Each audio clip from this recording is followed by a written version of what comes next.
Boa noite a todos. Então, para iniciar os trabalhos dessa noite, vamos fazer uma prece inicial. Vamos fechando os nossos olhos, elevando nosso pensamento a Deus e a Jesus. Rogamos aos benfeitores espirituais da nossa Casa Paulo de Tarso, que eles possam realizar, durante as atividades dessa noite, todo o atendimento que necessitamos. Que eles nos ajudem a nos sentirmos mais equilibrados do que quando aqui chegamos. Através dessa conexão com os benfeitores, vamos ficando receptivos e atentos para captar as suas boas intuições e os esclarecimentos que serão propostos durante a palestra. Agradecidos pela oportunidade que estamos tendo de termos conseguido chegar até aqui nesta noite, rogamos que Deus nos envolva no seu amor hoje e sempre. Que assim seja.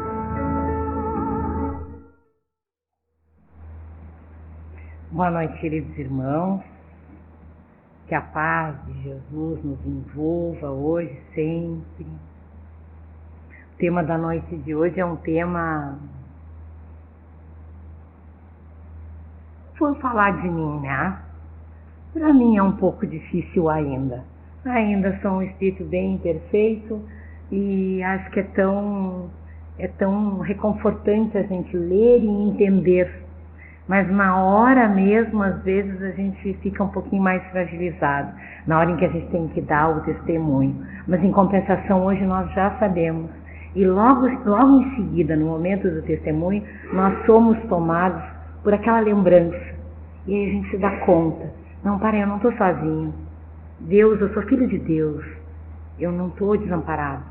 Mesmo que eu tenha que dar o testemunho na minha vida, eu estou ali.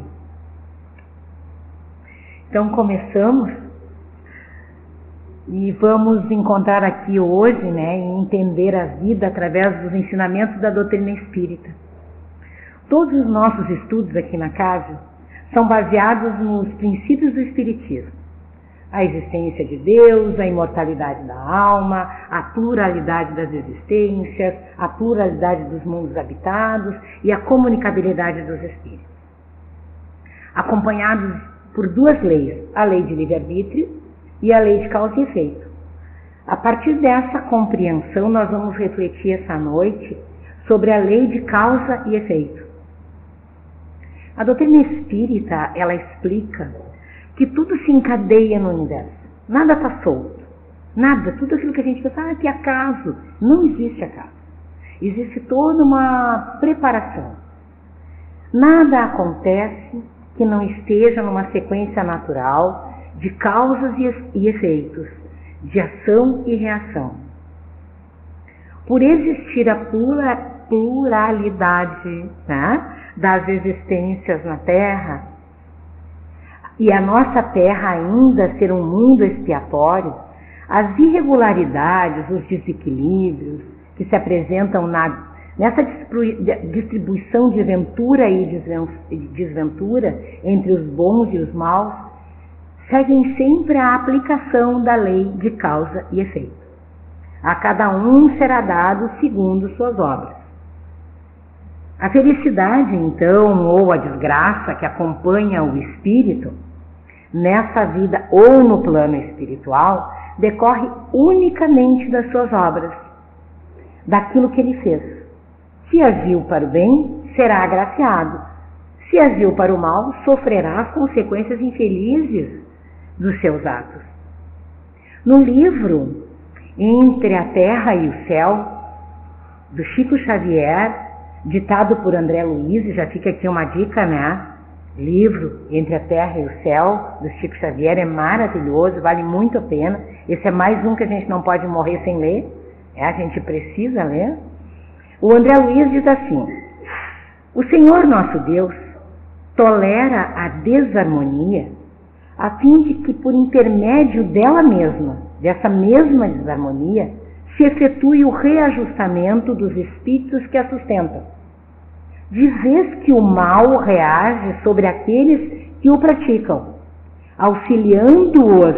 Olha só, o mal recai sobre aqueles que o praticam, auxiliando-os não é punindo, a compreender a excelência e a imortalidade do bem, que é o eterno fundamento da lei.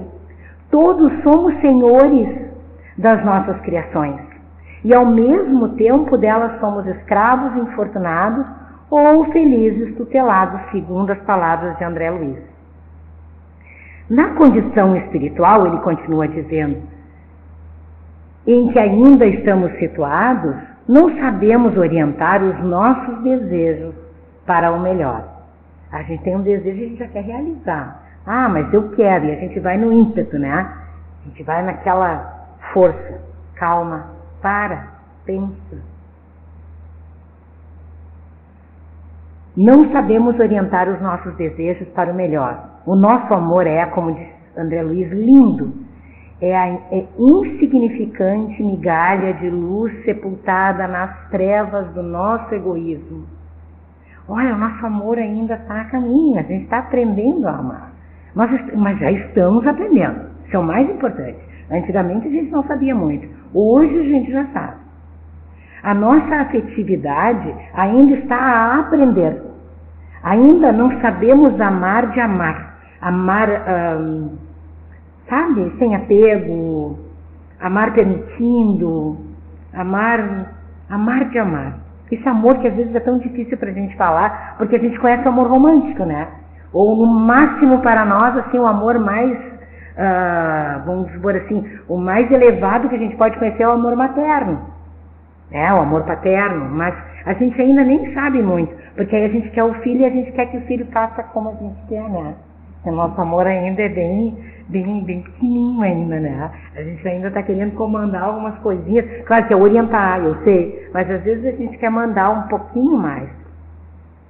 Então, porém, a lei bendita nos presenteia a afetividade, porque ainda não sabemos amar, de quando padecíamos deploráveis inclinações, que nós tínhamos ainda aquelas tendências. Então, essa lei bendita, ela ajuda-nos a receber no coração o adversário de ontem.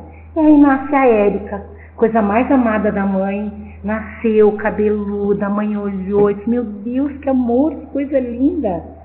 Imagina se não fosse o esquecimento do passado. Imagina se não fosse a abençoada oportunidade da reencarnação e de repente a gente se perdeu tanto nas outras vidas. E aí hoje a gente tem a oportunidade de se reencontrar. E aí, claro, né, de vez em quando ela olha para mim e não tem lá muita confiança. E eu digo, mas eu te amo, filha. Certo, né? Assim, não sei não, né? Esse amor aí, será que é verdadeiro, né? Eu tenho uma coisa, assim, de vez em quando que eu lembro, não lembro de lembrar, mas eu sinto. Então, e é isso que acontece conosco. A gente não tem a lembrança do fato, mas nós temos uma reverberação interna. Nós recebemos esses nossos amores. Ou daqui a pouco eu estou caminhando, né? E encontro o Érico, meu Deus do céu, aí toca aquela coisa no meu coração, lá na juventude, é ele. Meu Deus, é ele. E eu tenho certeza que pelas carinhas que eu estou vendo aqui hoje, tem pessoas que já me disseram isso. Quando eu olhei para ele, eu sabia que era ele, né? Então eu sabia que era ele. Por quê? Porque nós trazemos, assim, um imã. E é isso que nós vamos entender. Nós trazemos o imã. E o André Luiz continua dizendo, vamos receber então no coração hoje o adversário de ontem. Ou estamos sendo recebidos no coração de alguém, o qual nós somos adversários ontem. Quando Jesus diz a cada um segundo suas obras, aí fica evidenciado para nós que existe a lei aplicável a todos, que é essa lei, a lei de causa e efeito. E lá em Gálatas está escrito, tudo que o homem semear, tudo isso ele ceifará. E aí o que acontece? Pessoas que ignoram essa lei, né, e ignoram a lei de causa e efeito, e ignoram ainda essa questão das vidas sucessivas, elas podem pensar assim, mas Deus é injusto. Ou Deus não existe. Porque sofrem, eles se perguntam, por que uns sofrem mais do que os outros? Nós nos perguntamos isso muitas vezes. Porque nascem uns na miséria e outros na opulência. sem coisa alguma haverem feito para que justifique aquela posição diante da vida deles? Por que uns nada conseguem e ao passo que outros parece que a vida sorri? A criatura pisca, acontece uma coisa bonita. A criatura respira, acontece uma coisa bonita. Em compensação, o outro lá, coitado, ó, acorda às 6 da manhã, pega um ônibus, se mata e vai e volta. E aí é óbvio que tem um momento que a gente pensa assim, que Deus é esse que permite, eu escuto isso das pessoas, que Deus é esse que permite que uma mãe que tem 5 filhos, um deles tem câncer no cérebro e os outros todos estão sadios. E aquele ali sofrendo, definhando. O que Deus é esse que permite que uma mãe morra atropelada e deixe 4 filhos e ela morre na frente dos filhos? Que Deus é esse se a gente não tem essa compreensão, se a gente não tem isso que alivia o nosso entendimento? Tem que existir uma lei de causa e efeito, tem que existir um ensinamento maior, porque senão Deus não seria Deus. Nada acontece por acaso, meus irmãos. Tudo resulta da lei de causa e efeito. E todo o efeito tem um sentido. E esse sentido não é de punição, é de evolução. Porque quando eu faço e eu vou passar por aquilo que eu preciso ajustar com a lei, eu estou tendo uma oportunidade de crescimento. Eu não estou pagando, eu não estou sendo punido. Eu estou tendo uma oportunidade. As provas e as tarefas sofrem dilatação do tempo, diz o André Luiz, mas todas elas serão cumpridas. A gente não vai pagar, né? Como a gente diz, não vai, vou pagar todos os meus pecados. Nós não vamos pagar. Nós não vamos ser responsabilizados por todos os nossos atos numa única encarnação. Não, nós vamos homeopaticamente nos ajustando conforme a gente vai se equilibrando, vai se fortalecendo, a gente vai conseguindo prestar aquele exame. Mas todas serão cumpridas. Aquilo que não se realiza num século, olha que misericórdia, gente. Aquilo que não se realiza num século, se realizará num outro século. Não é nem num ano. Imagina, né? É num outro século.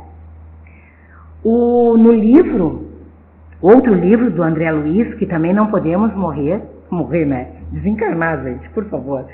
Sem ler, né? É o Ação e Reação, do Chico Xavier, também ditado pelo André Luiz.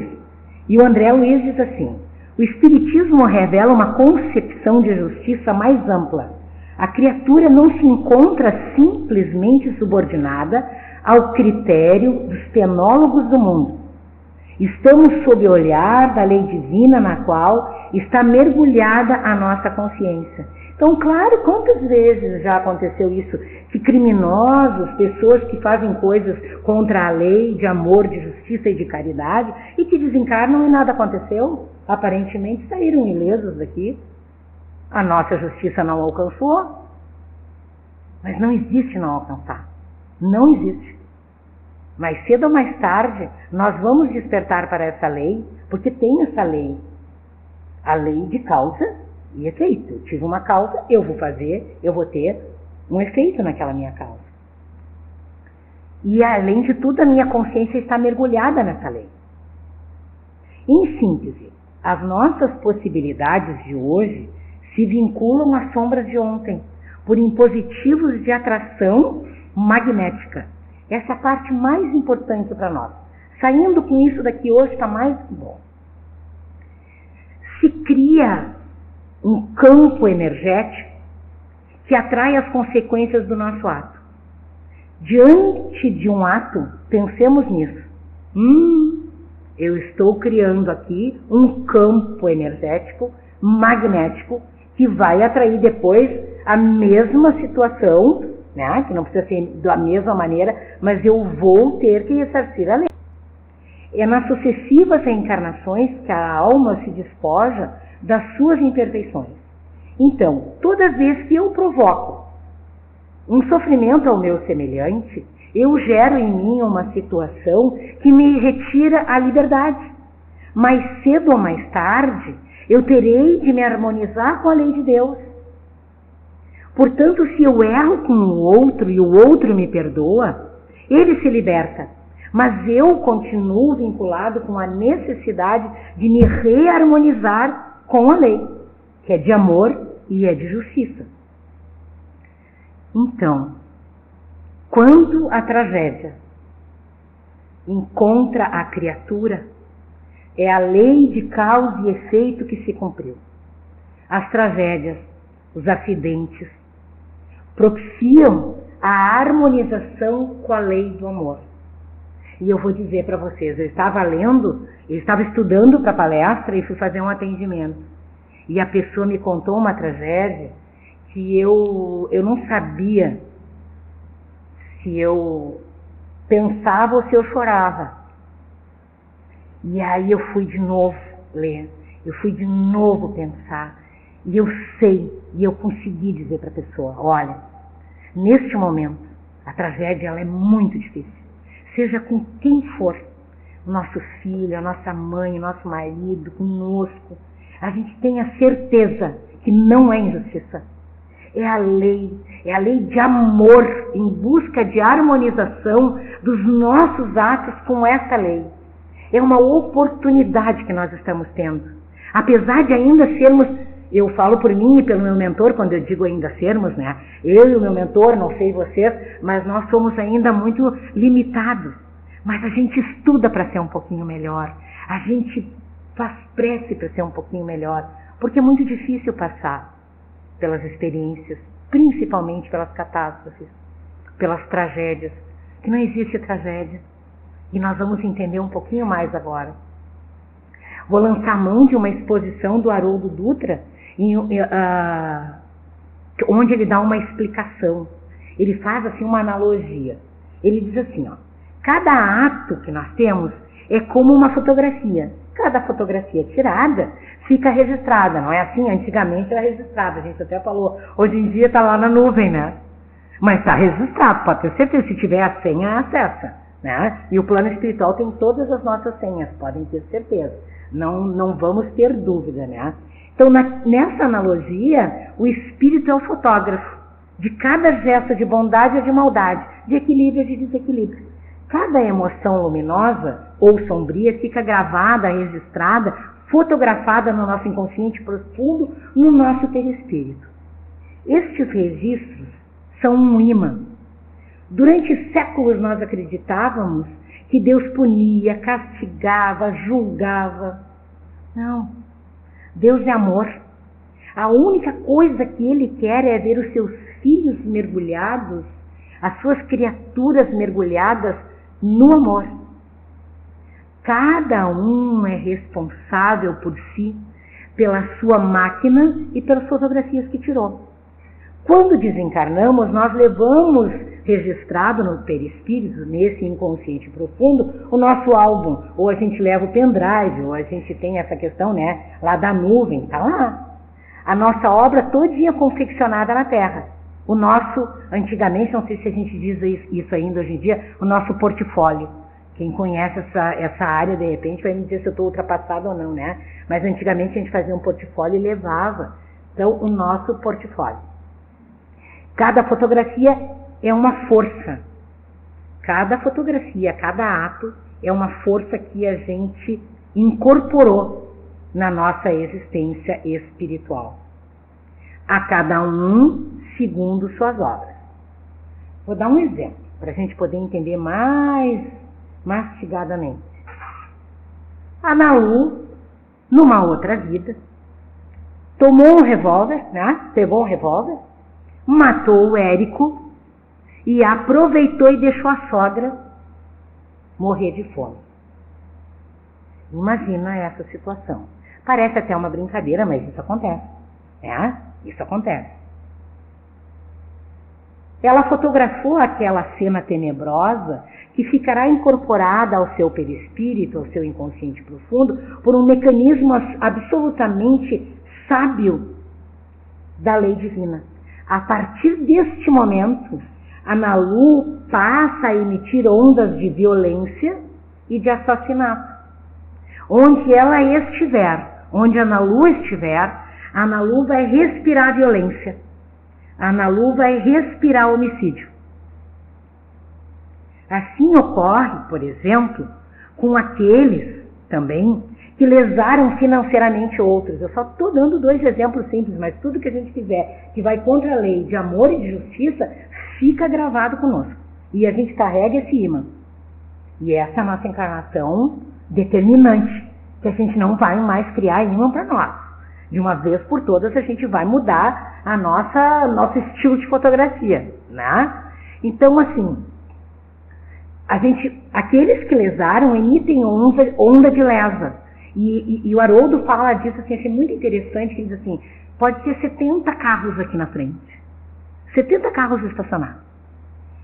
Aquele carro que vai ser danificado por alguém que passou por ali e sentiu vontade de danificar, quebrar, arranhar, vai ser o carro daquela pessoa que emite vibrações de lesa, de prejuízo.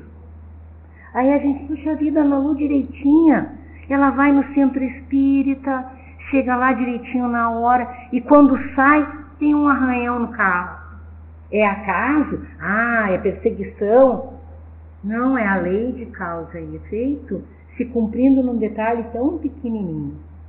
É assim que nós vamos nos reabilitando com a lei, porque é esse ímã que atrai. Nós vamos drenando, a gente vai desimantando, a gente vai desmagnetizando e nós vamos realizando um processo de substituição de fotografia no nosso álbum espiritual. E aí a Malu desencarna. Lembra que a Malu, aquela que matou o marido e deixou a sogra morrer de fome? A Malu desencarnou. Está lá pelo plano espiritual, né? E tem os benfeitores olhando para ela, pensando. E aí eles olham para a Malu. E a Malu exala um cheiro. A Malu tem uma densidade de vibração que ela emite.